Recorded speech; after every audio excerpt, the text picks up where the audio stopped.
সরকারি ইঞ্জিনিয়ারিং কলেজগুলোকে ঢাবির অধিভুক্ত কাঠামো বাতিল করে বাংলাদেশ ইনস্টিটিউট অব টেকনোলজি গঠনের আদলে স্বতন্ত্রতা নিশ্চিতকরণের দাবিতে আন্দোলন করেছে শিক্ষার্থীরা।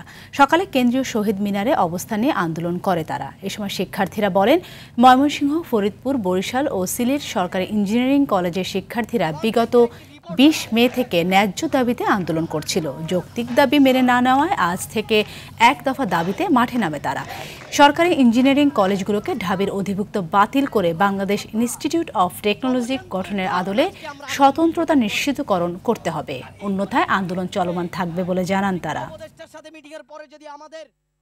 পূর্বের ইঞ্জিনিয়ারিং কলেজগুলো যেমন বিআইটির আদলে তারা একটি মানসম্মত প্রকৌশল শিক্ষা প্রতিষ্ঠান অর্জনের অবকাঠামো অর্জন করেছে, ঠিক একইভাবে আমরা এই কারিগরি অধিদপ্তরের অধীনে আর থাকতে চাই না। ল্যাব ফ্যাসিলিটিস পর্যাপ্ত এগুলো আমাদের দিতে পারে না, আমাদের টিচার নিয়োগ দিতে পারে না পর্যাপ্ত। আমাদের এখন পর্যন্ত একজন পার্মানেন্ট প্রিন্সিপাল নাই। 18 মে আমাদের এক সিনিয়র ভাই আত্মহত্যা করেন। তো ওই আত্মহত্যার মধ্যে উনি ওনার সুইসাইড নোটে লিখেছিলেন, মানে এই কম্বাইন সিস্টেমটাকে উনি দায়ী করেছে আত্মহত্যা করেছিলেন। এরপর থেকে আমাদের আন্দোলন শুরু হয়।